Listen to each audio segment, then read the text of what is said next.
Welcome to the Brotherhood of Fatherhood podcast. This is your host, Scott Ramage. And on this episode, Tyler Sullivan is joining us. Tyler lives in Wisconsin, right outside of Milwaukee.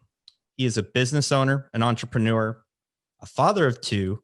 He's been married for 15 years, and the dude just bought a hobby farm. How's it going, Tyler? Doing awesome, man. Thank you. I love, just so the listeners know, I've recorded a different podcast with Tyler, and I'm fascinated with this whole hobby farm thing. So we'll definitely get into that. But first of all, why don't you go ahead and just kind of tell the listeners about a little bit about yourself, who you are, what you do, why you do it. Awesome. Well, thanks again for having me. I appreciate it. I'm a husband and father of two, business owner here in Milwaukee. I own a CrossFit affiliate, have done that for the last decade. And I really enjoy what I do. And everything I do is for the family that I support. I do that because I really am very passionate about helping other people improve and optimize their lives in their health and their fitness.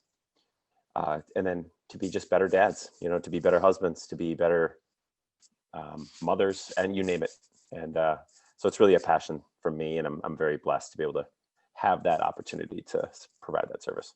Yeah, it's cool. I love the overall vision or mission of, like, I'm doing this to help create better dads, better fathers, better husbands, better wives. In your case, that's really what we kind of focus around when we're talking about Brotherhood of Fatherhood is creating better men, better husbands, better fathers, better community leaders. And I love talking to community leaders, and I kind of consider you one. I do know that you operate a very large affiliate. Like when we talk about the CrossFit gym business, I would say most operate between 70 and 130 members, and you pretty much quadruple that. So it's very unique. But more importantly, what drew me to really reaching out to you is I know you from another business, but was kind of watching you over the last 2 years. I've noticed that family is very, very important.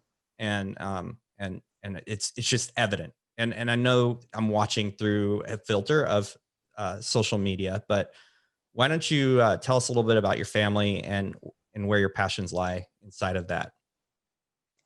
Yeah, absolutely. And that's, it's one of those things that I really have over the years, I think, developed sort of a discernment of where I'm putting my time and attention and effort. And it's evolved. In the beginning, it was sort of the business. And as the business has become very well ran and it's successful, it's really given me more of a true reasoning again to continue to do what I do. And that is for my wife and my kids. And just making sure that everything is set up on that end. But my wife, I met her when I was in high school. I was a sophomore, end of sophomore year, and she was a senior on her way out, basically. And we just kind of hit it off. It was just one of those things that we were both a lot of common interests and common things, and we were both kind of young, obviously, in that regard, but like just more of an open kind of opportunity for us. And it was a really good match in the beginning. College obviously threw a little wrench in the pile, or in that, in that journey. But I would honestly say that if I could do it over again, I wouldn't change it.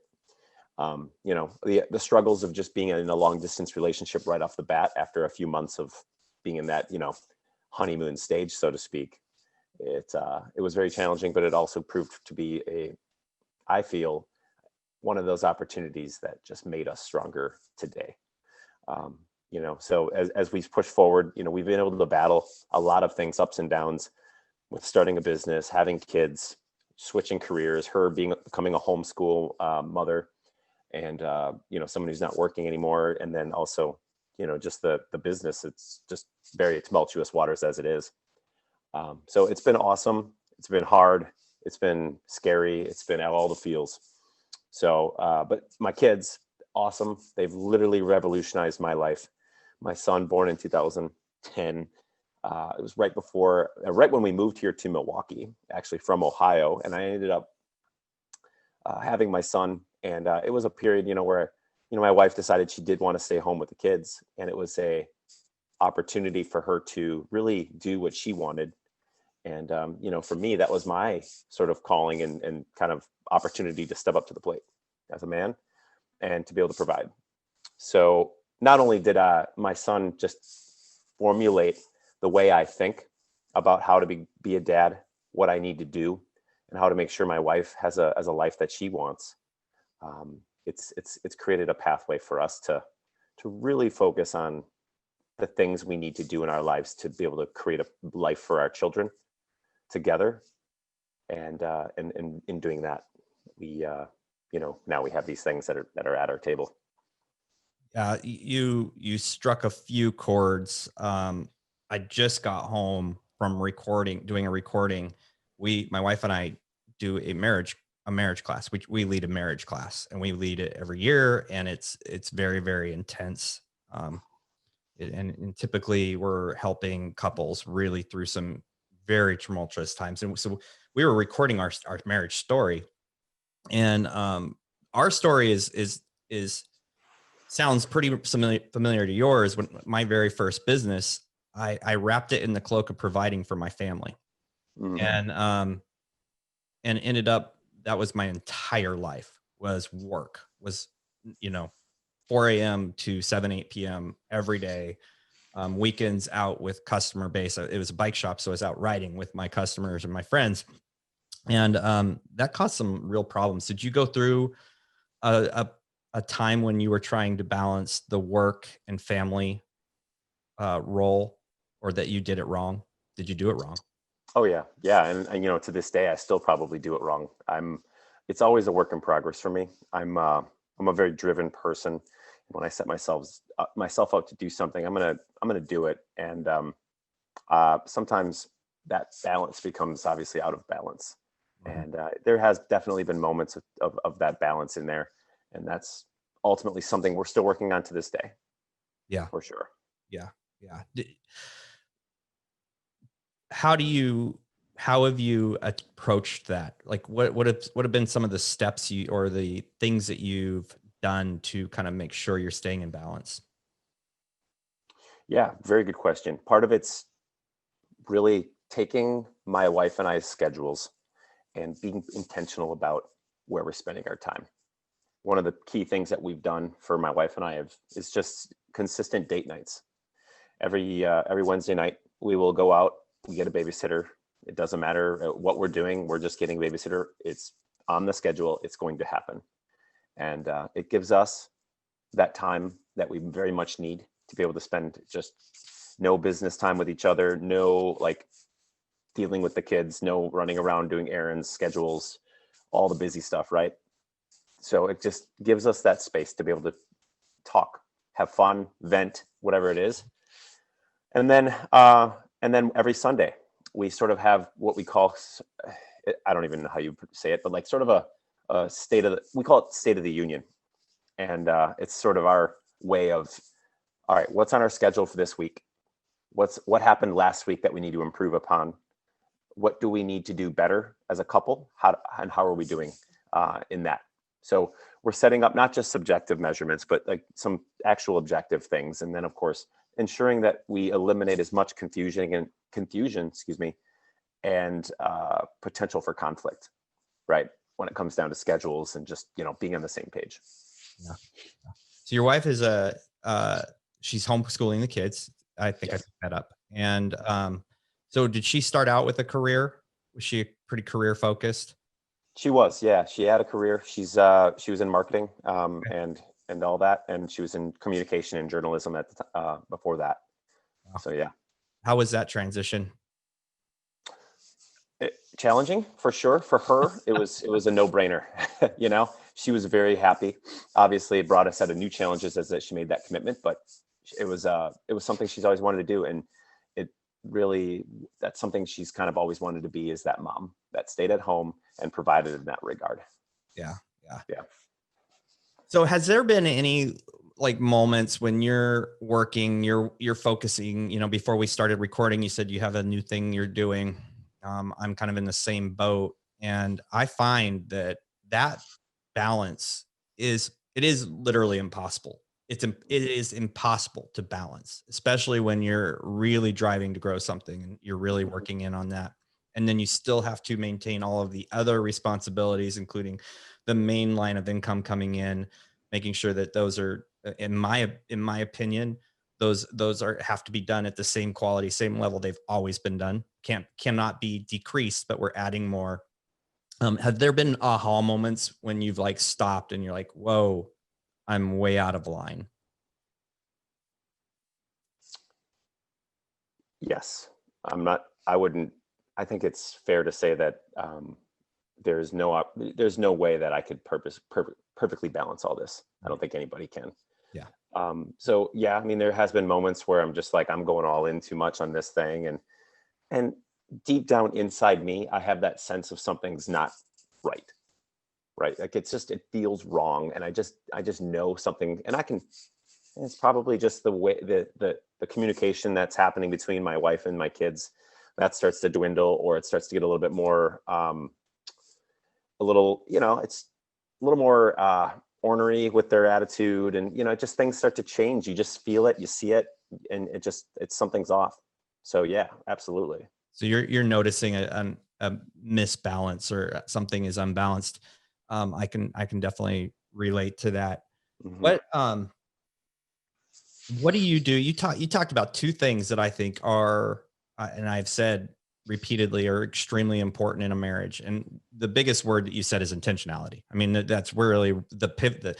That's what everything really balances on, is that intentionality. But you do date nights, and then you have a state of the union, if you will. I love that. I think weekly is incredible. If you guys can do that weekly, that's incredible, especially including the date night. I think that's going to really help create some real balance. How do you, what kind of things do you do intentionally to maintain a focus and a intentionality again around your kids?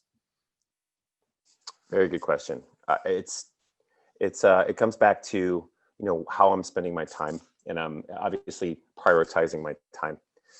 I often do the things that I feel that are very important in my life, in terms of, like, my career and my chosen profession. The times that where my kids are just either are sleeping, right? So that are either very busy. So I really schedule my time and my efforts to creating more opportunities, or creating new ventures, or even maintaining my existing ventures on a schedule that is in line with what my kids are doing, either them not needing me, obviously, when they're sleeping, right, or when they're doing school, or when they're traveling or going somewhere. And those are the moments where I'm able to create some space for these sort of activities that I would like to continue to pursue, all the while ensuring that I'm not messing up my kids, and really giving focus to them as I get done with those specific projects. But I, purposely do, like, this morning, and every week I try to. We go out for breakfast, and we just, us three, and we just have fun. We talk. We just create an open dialogue. I try to individually get with each child every week too, separately, for an hour for sure, as a dad. And of course, special moments together where we're all just as a family creating some intentionality around what we do. Yeah. Yeah. I was joking with someone last week because I'm really into capturing ideas as they come into my head, capturing to-dos. All these things can really bog our brain down. And I happen to use my phone to capture everything. And the millisecond it comes in, I capture it. And Mm. it can bring that phone into a really bad timing.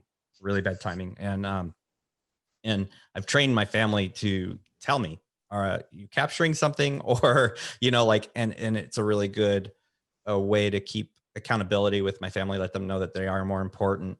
Do you have like a technology, do you have a technology problem around your kids?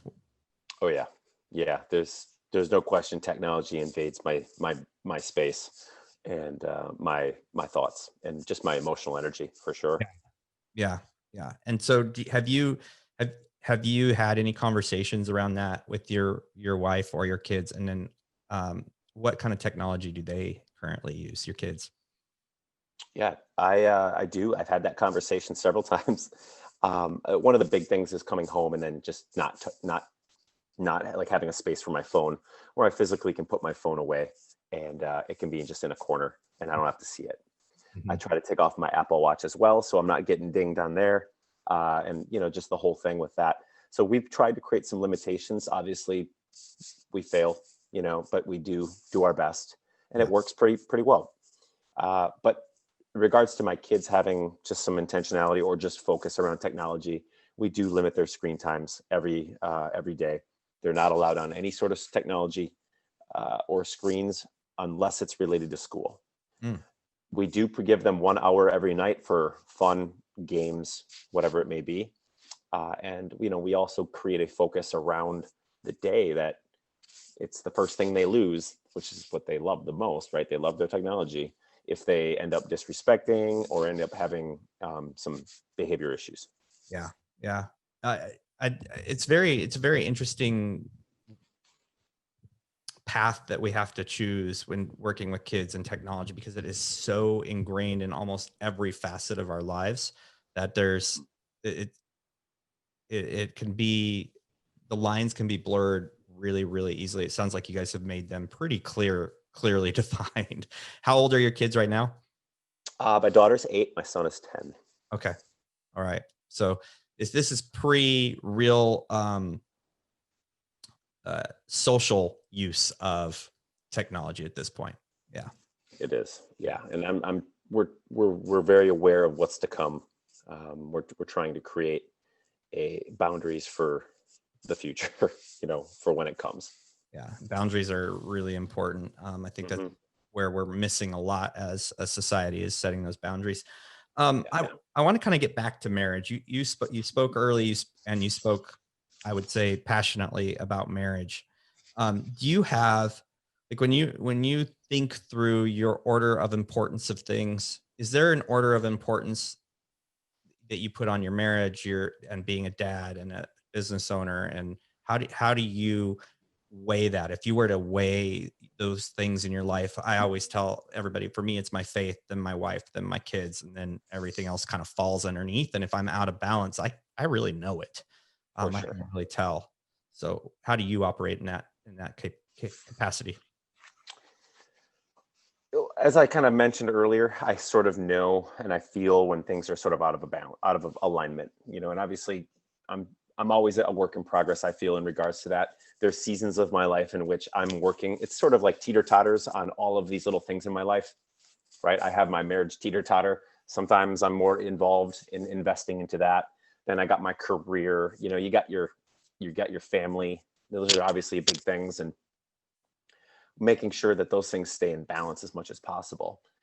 This time of year especially, and along with sort of a new pursuit that I'm looking to take on with a new venture, excuse me.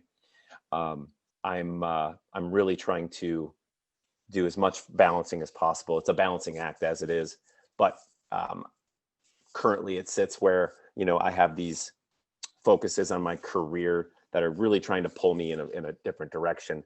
But then because of that, as we mentioned, it's just sort of the other things go down, right? The Right. the attention span, where your brain is really involved, and you want to make sure that you're trying to stay as in alignment as much as you can. But I have a very similar order to you. I try to have my faith and everything else guide me to where I want to be, who I want to become, and also just the greater purpose for what my life is and what my job is as that leader in my family. But I feel if that's in check, then everything sort of trickles down, and I start to feel more in alignment. I start to engage with my family, really put purposeful thoughts and intention with my time behind the other things. So when I reframe it inside that reference, I tend to realign myself, and that's a challenge, of Yeah. course. It is a challenge. And I mean, I think those of us that have thought about it enough, there is that kind of that always, we kind of have that North Star, and we kind of feel when we're off track. This is like, we're like, ooh, I'm being pulled back to really focusing where I need to focus, or I feel out of alignment. So I talk a lot about morning routine and daily practices and things to keep myself tuned. But one thing a lot of men talk a lot about is, well, I just need my me time. And I mean, I personally have a very strong opinion about that. But what are some of your daily routines or things that you do very intentionally to ensure that you yourself stay in balance? I mean, one, you're kind of a guide point for many, many, many people because you own a gym and they're Mm. probably looking at, the health perspective. But give me an idea of your daily practices that are kind of set in stone. Yeah, Yeah. that's a good question. I do have some. I'm not super rigid on morning routine. Um, I do the one thing that everything it just falls into alignment, and that does set up my day for success. And that's just really creating time blocks Mhm. each night. So before I go to bed every night, I try to have well, prior to bed, of course, but have my entire day for tomorrow set up. So there's no like little fires that I have to deal with. So that way I have my workout planned. I have my meeting times, I have my clients, and then I have literally a entire block of time where it's family and my wife. And that to me, like every single day, if I don't have that, I feel very out of a balance and also just out of alignment with Yeah. what I'm going to do tomorrow. Yeah. I think a lot of people see that it can only be a morning, like like I say, I have a very, very structured morning routine, but that's literally because I found that that's the best way to align myself to make sure that I'm successful for the day. It includes working out. It includes reviewing what's coming up in the day. It includes my Bible study or personal devotion. It includes my time with my wife, very focused. Um, but I think a lot of people hear morning routine and immediately go to, good for you. I don't need that. But it's not really the morning routine. Yeah, It that's true. it's what you just said. It's being intentional about the day coming up. You're preparing you're probably doing a lot of what I do. You're doing it the evening before, right? And so I think it's more not morning routine, it's intentional planning of what's happening and making sure that the important things happen. What are non-negotiables? Is there any non-negotiable that you have for every single day? Not I mean, there's like a day goes by and if you miss it, you are way out of alignment. That's a good question. I really, I've never had it where it's sort of, I mean, a non-negotiable obviously is something that is going to be super, super important for the moment. I try to be as fluid as possible. I don't necessarily think I have a pure non-negotiable. If my day ends up being coming sort of out of whack as a result of some fires or whatever else, what have you, I can adapt pretty quickly. But at the end of the day, if I'm at my house, I try to do the best I can with just not having to deal with any work. Yeah. And if I'm at my house, my goal is to prevent my brain and my actions and all my thought processes around work sort of just stay off and out of the house. It's something that I'm still working on. There's just as in the type of position that I'm in, it's really easy to become distracted. Yeah. And so that I would say is probably the only one. But I really do find that having the schedule creates that for me, so I don't have to have those non-negotiables get messed up. Yeah, yeah, absolutely. Um, I just kind of thought of this. Why don't you what was your relationship like with growing up in your parents' house? Was it close to what you are developing in your home, or have you had to create new things based on what you've learned? Yeah, it's a really good question. And my childhood was I don't know if it was. I mean, it's pretty typical today, but my parents got divorced when I was 8 years old, and I will be honest about it. That my father, a great father, my mom's a wonderful mother. I love them both, and they just were just different people. And I didn't really understand it at the time. I was very young, 8, I think 9, maybe. I don't remember if, but a lot of the decisions that I've found myself making today are a result of quite a bit of that, where I just didn't know at the time. The main driver, of course, is fear. I believe, not being able to provide as Yeah. a father, because I saw my mother working 3 jobs, and really struggling to, to keep what we wanted as like a normal life for my brothers and I. And just that really kind of triggered me to become the dad or provider of the family. And it's sort of a position of fear. I will operate out of, like, I don't want that for myself. I don't want that to be the case for my kids or my wife. And a lot of the decisions revolve around that. Hmm. And I didn't really have the example necessarily either of parental or my mom and my dad communicating. It was more, I was 8 years old and I don't really remember them communicating too much. There was obviously fighting, and there was obviously, those things and communication that was on a surface level. So I didn't really get to see examples or be provided examples of deep connection with how to treat a woman, right? Or how to even how a woman treats a man. It was sort of surface level and divided in some regard. And it was sort of an opportunity, I think, though, to relearn what I wanted for my family, to create an opportunity for the kids to see sort of how a father can treat their mother in the right as best as possible, how a father can provide, how, especially to my son, obviously, but also the example how a man should treat a woman for my daughter. And I really use that as an opportunity for myself to rise out of that, rise out of those experiences and give the life my kids I want I would love to have, I guess.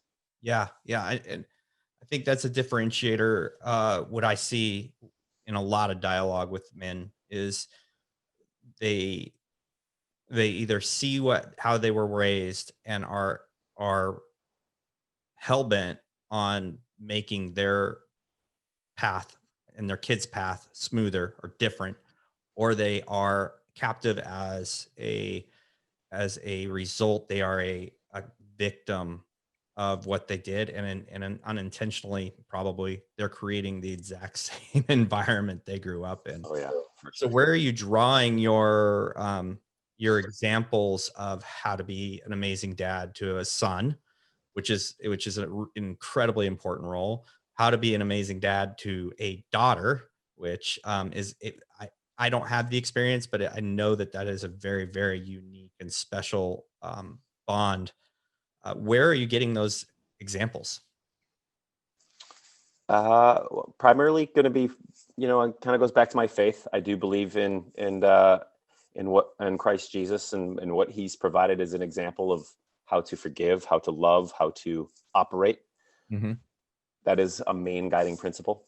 Uh, my grandpa, he had 2 daughters, my mom and my aunt, and how my grandpa treated his wife as well. He was an amazing man. Um, Passed away, I think, 4 or 6 years ago now, 5 years ago, and he really was a really great example of what I would love to become and aspire to become. That's Very caring, kind gentleman. And then, of course, just in general, I have a lot of really close friends that operate in the same principles, that do it. I feel better than myself, that I can use as motivation and lean on for that expertise. Some really close friends to share these struggles with, and some men also in my life that have gone through similar things and overcame. And really having that friendship and those connections really to me is very meaningful. Yeah, it is incredibly meaningful. I think that there is a tendency now. Well, COVID's not helping the situation, but there's a tendency now where uh, men isolate, or they surround themselves with people that they just know through work, or they're stuck with the people they knew in high school, and those aren't necessarily growth opportunities. They're not the type of people that they need to surround themselves to actually level themselves up. Um, Yeah, how have and you? then Yeah, go ahead. I was going to say, and it's really it's not just an ear, right? It's actually someone who's going to challenge me, who's going to ask me the questions that are a little harder, and those reasons. That's really what I think I get most out of it, is I don't want someone who's agreeing with me. right? I want someone who's actually challenging me on the decisions I'm making, and that's been key. And that, that is something that I do value quite a bit. Yeah, I want to kind of sit in that for a minute because Okay. really evaluating this a lot lately. I think there's been a lot of times in my life where I have just learned to agree with people and lift them up for what they are good at, and then let the other things slip out of a little bit of fear of losing them as a friend or whatever. But I was just reflecting on my relationships that I have now, and the absolute best ones, the ones where I'm like, okay, they are making me a better man, are those guys who are just literally straight up telling me some stuff I don't want to hear. I Mm. mean, like I'm teeth clenched, pissed off, sitting on the phone listening to them, all the while knowing that they're doing it 100% out of love, and I'm mostly upset at myself. Um, do you have those types of relationships? Yeah, I have one really close one that's similar to that. I would love to have more, but I don't think you can force those, obviously. Oh, Yeah. Yeah, I do though. Yes. yeah, yeah. And is that one that's been long standing or later in life that you've developed that relationship? It's been later in life. A very similar person to me. This guy is really a very similar type person, very similar approach to his. He has his own company. He has two kids. They homeschool their children. It's very similar life experience, and he has a lot of weight behind what he says because of it. Yeah, that's I think it's just probably one of the key factors for success. I mean, we all talk about mentors and people in our lives that have helped us move to the next level, and it's typically people who are willing to really press in with you and help you grow, and usually it's reciprocated. It goes both ways. That's true. So um, I want to I want to talk about your family, and your wife and you are very intentional. In fact, probably I talk a lot about intentionality and dating, and it, you guys have this nailed down, at least for the time. Sounds like it's running really smoothly. What have you and your wife had a conversation about the guiding principles of your family, mission, vision? Um, have you ever set pencil to paper and really kind of carved out, this is what my family is all about? That's a very good question. It's something that it's really funny you say it because it's something that we've actually recently discussed within the last couple months of really putting like what is the plan for our kids? What's the plan, vision, mission? What are all those things, the values? We have never put pen to paper on it. I wish we would have. I mean, we still are, it's in the thought process right now, but Mhm. sounds like a phenomenal opportunity. Yeah, I'm in the same place. I've started it with my wife. I Okay. started it, and we've had a lot of conversations, and we've actually had conversations with our kids. But it is not just, hey, let's sit down and do this thing, because it's a big undertaking. It's like, Sure. what do we want? What is the picture as a unit, as a family unit?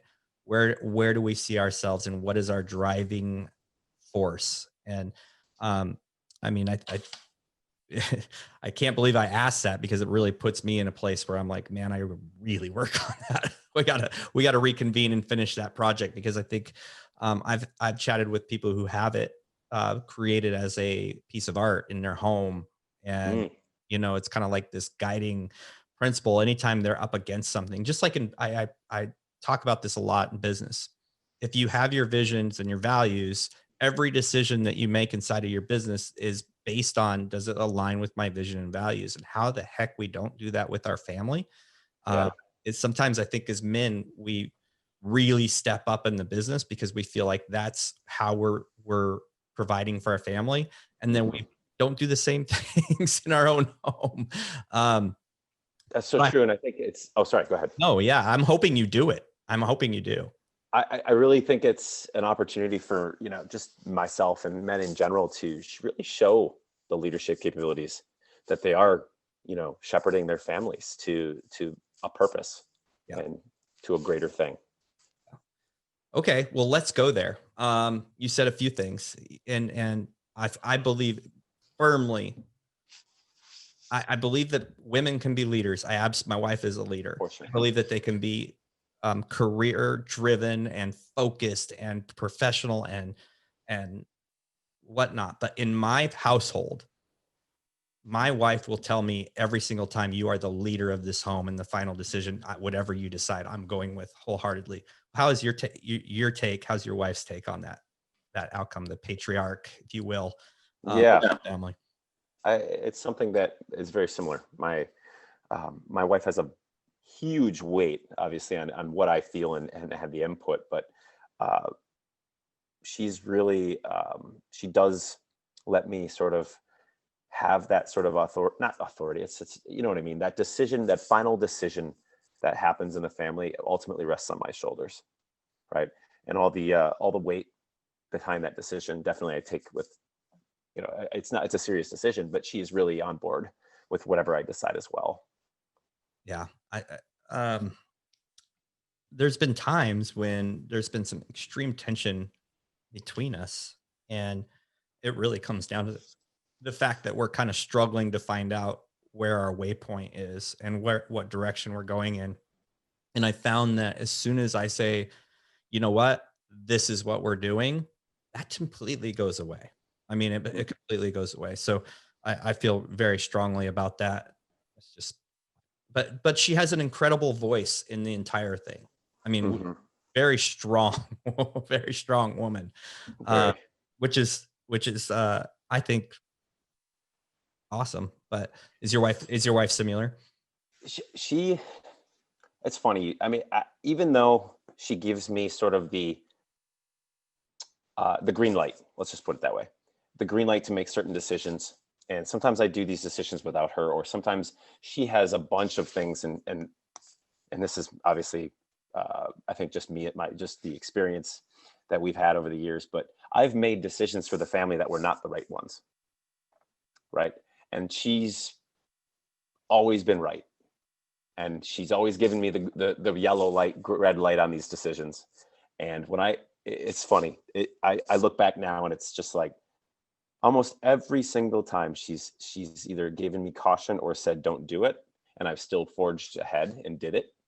It's always been the wrong decision. And I feel like that's just, as a husband and someone who just really respects her, it just makes me realize just how much she really does have a finger on the pulse of what's best for the family. My wife is the same way. Like, Yep. and let me make those decisions out of respect, and Yes. and I mean, we're still paying for some of those. Totally. And she Totally. is almost she doesn't she listens to this, so I want to be very careful how I say this, but she's always moving those needles in the right direction. Like when I really listen to her and we really have the dialogue, um, things tend to really work well. When I make a decision that she's saying, let's have a yellow light on this, I can't think of a time that it's gone really, really well. Correct. Yeah, it's Yeah. incredible. Yeah. It's like having, half of your team not go ahead with the certain project you're working on at Yeah. your business. And it's like, it's just, it doesn't work. So, and the emotional support behind it, she's still there, always, okay with it, but it just never turns out the way you thought it was. Yeah. And you always look back and wish, oh, I wish I would have actually listened. Yeah. Yeah. So speaking of decisions, you recently, literally bought a farm, Yep. and I mean, we're talking like a real farm. Like, are we talking, you know, like the whole, I mean, tell me what's included on a farm. Yeah. I mean, there's obviously different types of farms. We bought a small hobby farm, but at the time it was a full working dairy farm from 1905. I think it was built up until 15 years ago, I think, or whatever. No, 13 years ago. And then the family that we purchased the house from, they ceased obviously all the dairy working stuff and all the crops and things. But our farm we have a full working barn. We have below the barn, of course, is where they did the milking operations. We have pasture land, and then surrounded by it, and then we have chicken coops.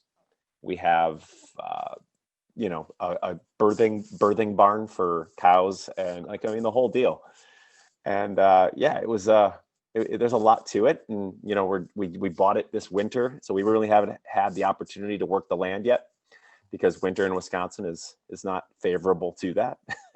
But it's exciting. We're excited about it. Were your kids excited? I don't think they realized what they're getting into, but at surface level, yes, we're going to have animals. We're going to have rabbits. They're going to be able to, bring in cats into the house. And little did they know there's a lot more than that. Yeah. So I, Yeah. I do think they are excited. I'm excited for the potential for them, because I think overall, this is what they'll grow up to really say, that was awesome. Yeah. Yeah. So it was the decision to do it based on the experience. Yes. Primarily, what kind of life do we want our children to be raised in? Mhm. And where I guess that's it, really. Just Yeah. how we want to raise our children. Yeah. Um, are you going to make them work? Oh yeah, All right. absolutely. Absolutely. So we're going to be doing flowers, we're going to do a vegetable garden, we're going to be doing chickens, we're going to be doing all the things. And we really want to teach them just the value of hard work, and just the value of physical work in the beginning. Yeah. But as it comes, I think there's a more to that. Obviously, I think it's working for a greater cause, to that it's not a selfish endeavor necessarily. You do have to make sure the animals are taken care of. You do want to make sure that you have a plan, that what you're doing makes sense. And and I think those things can transfer over to whatever they decide. Yeah. Yeah. Uh, man, I can't think of. I was trying to reflect on how we've raised our kids, and really the thing that I really want to continue to emphasize or create opportunity for is failure when they're in Mm. the home. And I'm like thinking about a farm. I'm like, man, talk about consequence based on not doing the things you're supposed to be doing. You're talking about Oh caring yeah. for living creatures. You're talking about growing things. If you do not fulfill your duties, there is failure on the other end. So I think it's an incredible opportunity to teach them that failure is part of life, and it's also how we grow. So it sounds really exciting. So when does it really get interesting? You got this kind of deep freeze winter thing going on. When does it really get interesting as a hobby farm owner? Yeah, I mean, we're sort of making initial steps right now to get ourselves ready for it, in regards to the animals. So the first things we're going to be doing is chickens, because they're fairly simple. Yep. We want to start small and work our way up to beef cattle. Mm, And uh, right now, though, it's planning. So we're putting out the stages of building out our coop. We have a chicken coop, but yeah, I'll tell you another story on that. But that chicken coop needs some work, and we want to make sure that it's ready for the animals. So we're kind of getting ready for that. We also are going to be purchasing baby chickens pretty soon, because it takes a good 5 to 8 months, depends on the breed, to be able to start laying eggs. So we have to start thinking about that. But things really start to begin when spring hits, for sure. okay. Yeah. So chicken coop. I've seen some people go pretty crazy. I'm like, man, if I were a chicken, I'd want to live there. Oh yeah, What totally. what are you guys doing with the chicken coop? Well, originally so we when we first got here, it was like within a couple weeks of moving, we're like, let's get some barn cats. We want them to start to really make this their home, and just they had a great program here in the county that we're in, that they microchip the cats, they worm them, they do all the things with them, and they're basically feral cats, Right. right? Meant for barns and not for home living, and it's perfect. We're like, awesome, let's give these cats a home. And the first time, I mean, we brought them home and we were all excited about it. The kids were really super excited about it. And we did all the things, and we put them in the chicken coop, thinking, oh, okay, there's no way that nothing can happen to these things. But the first night we got them, we ended up walking out there the next morning, after the night was over, and they were gone. And we're like, what the heck? And we realized, okay, something's up. So they found their way out of the chicken coop. And little did we know that there was these little things that were happening. So it was sort of a good test. I think originally, just like, this is the first thing this is a failure right away. So Yeah. how are we going to fix this? What are we going to do now to prevent this from happening? Because if a if a cat can get out, well, then we're going to have problems in the future, because then other animals can get in, and then we could have a problem with a slaughter of chickens. Right. So we're just trying to figure out those little things and kind of get that ready for our kids. Yeah. Yeah. Yeah. All the things you are adding, all the complexities, all the things you have to think through. Like again, it's life. And there's gonna be Yeah. predators, there's gonna be the great escapes. Uh That's so true. yeah, yeah. That's awesome. So you've been there for a couple months now? Yeah, we bought our house about 2 months ago. Yep. Yeah, yeah. Uh so I remember you telling a story about um putting an offer on this place. And Yeah. and making a phone call to the realtor. Uh, would you mind sharing that with the audience so they kind of understand some of the things you went through in getting this? Yeah, that was a pretty scary moment. Um, we always wanted to have a hobby farm. This was kind of our dream, and this kind of goes back to just what the life we wanted for our children. And and sometimes I do feel that the dreams that we do decide to take on may seem better in our heads than actually in reality. And this was a prime example of that situation. So I made the offer. We made the offer to buy this house. It was scary. We were like, this is what we want, and this is kind of the way we want to live. But then all of a sudden, we make the offer, and I'm just sitting there, and I'm just thinking, and I'm thinking, and it's just getting scarier and scarier after I make this decision. And I'm comes, and then like we made the offer in the morning, and then in the afternoon, I'm just like freaking out. I'm like, what are we doing? What did we just? Why am I mean, we have this house. It was fine. We redid the old house. It was all what we wanted. And I'm like, we need to get out of this offer. Like I had offer regret, buyer's regret, so to speak. So and my wife and I were just freaking out. She's crying. It's like we're all over the map with what we thought we wanted this, and then we're saying no, we don't. So I sent a text to my realtor, and I said, we want to take back our offer. We want to rescind the offer. And she calls me up immediately after the text, and she's like, they literally accepted your offer 30 seconds ago. And my heart dropped at that moment. I was just like, what did I do? You know, and my realtor, after trying to calm me down a little bit from freaking out, said, just, sleep on it and talk it over and really think. I'm waking up in the middle of the night, the whole night, that night, just tossing and turning, freaking out, especially, as a leader. Now I have to have this thing. I feel like, as a father, my responsibility, it all rests on my shoulder. And I'm like, what did I make? I was at a loss for words. I couldn't sleep. I couldn't eat. It was terrible. But I really did some meditating, some breathing, some focusing, and I really reined myself in, I guess. And the next morning, we had a further discussion, and then we said we're just going to continue forward. And it was as that after we sort of came to terms with that decision, the rest of the week sort of all started to fall into place. All these little signs started popping up that we made the right decision.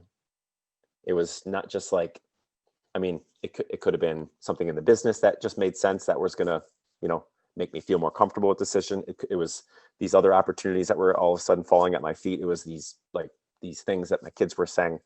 And it was just, and then ultimately obviously started to fall into place. And here we are. We're living in it. Yeah. Do you regret it at all? Not yet. Not Okay. yet. There is a hint of still, because I still have not gotten myself to be on this land and working it and being one with it, so to speak, Hmm. that I'm still waiting for the connection to happen, Yeah. Yeah. right, with what I just did. But I'm really excited. I still am very optimistic about it. I don't regret it anymore. I know that this is the right thing for me and the family. I'm just waiting for myself to become more connected with it. Yeah. Yeah. I would imagine that there's this,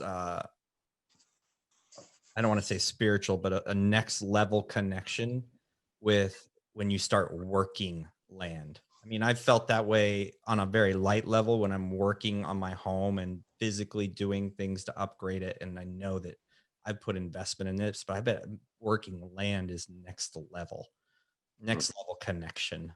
Um, that'll be interesting to talk to you once you have that connection with the land.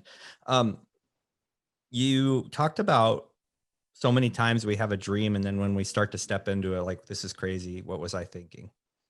Um, has that ever stopped you, you think, from your potential? Stopping short of a dream? I don't. I don't think it. Uh, it's hard to say. Most of the times, I usually what I want, I sort of go after it. I'm not saying that I don't do it. I don't do it without failure, but I do start it. I do try it, and if I want to do something, I'm typically going to try it and do it really well, or to the best of my abilities. Excuse me. But I don't think it's ever really stopped me. And I think one of the biggest decisions of my life was starting my gym a decade ago, and it was the first major decision. Obviously, I went from full-time career corporate world to my own thing. And after seeing, myself failing over and over again, failing forward, and eventually having it become successful really gave me the confidence that the decisions that I make, even though I know they're going to be a struggle in the beginning and I'm going to fail in certain regards, that I'm going to try it. I'm going to keep at it, and I'm going to just see it through. And Yeah. that's really what I'm still trying to continue to do with these other decisions. Yeah. I think, from what I've observed, that is the differentiator between those who drive and succeed and those who kind of sit in the same thing they've always been sitting in, is actually stepping into that dream. Um, because I've never stepped into a dream without massive fear. I mean, you just like you Every time. like when you are dreaming it, it's perfect, and there's Yes, like nothing can stop you. And correct. you think of the things that can stop you, like those are a drop in the bucket to the outcome. And then it's this millisecond, and I've done this multiple times, like you, a millisecond you step into it, you're like, this is scary, and you start to focus on what you could fail on, and I think that's what leads a lot of men to failing in their business is they immediately like almost latch onto that feeling of what am I going to fail with here. um Sure. yeah, yeah, so Well, I'm go ahead. I was going to say, and oftentimes I find, even just with my consulting with business owners across the world, that the decisions that we make, I think, knowing that yes, there's going to be these struggles, but oftentimes it's those that who are able to see that as a sort of a fire to keep them moving forward, Yeah, right? And it's just like if you can make or like overcome those specific challenges, even though there's may feel big in the moment, like it starts to give you uh, more confidence yeah, to be able to realize that this is the right thing, because it's never going to go perfect. no, absolutely not. Okay, so I want to wrap up with something you started with. At the very beginning, you said my kids revolutionized my life, and so I want to dig a little deeper into that. What do you mean? How did they revolutionize your life? Quite simply, went from being very selfish to not having to be thinking about myself to now thinking about someone else. I think my entire life, I really didn't have that outside of just my wife and that relationship, but it was really caring now for raising a human being Hmm. that sort of revolutionized my thought processes on every decision that I make. Right, it had no longer, it had nothing else to do with me. And going into kids, I was selfish, very selfish. And I'm not saying you can't be selfish, and that's not necessarily good. I think there's things that you can do that are very good, but it's putting it into perspective. Like ultimately, what is the greater plan in your life, and what are the non-selfish or selfish endeavors that you decide or decisions that you make that actually make you feel good, right? Versus just a surface level thing. And with my children, especially my son being the first one, it just it merely made for me just everything I do and everything I think about revolves around that. Being a better dad, making sure that he has the life that I want for him and he wants a good life. So Yeah, that's awesome. That's awesome. Well, Tyler, it's been fun talking to you, hearing about your family, your beliefs, your motives, your failures and successes. I appreciate your time, man. Thank you so much. I appreciate it. Thank you for listening to this episode of the Brotherhood of Fatherhood podcast. We love our listeners and would love to have you come back and hear great stories from men who are walking through life as fathers. So hit that subscribe button. And until we see you again, have a great day.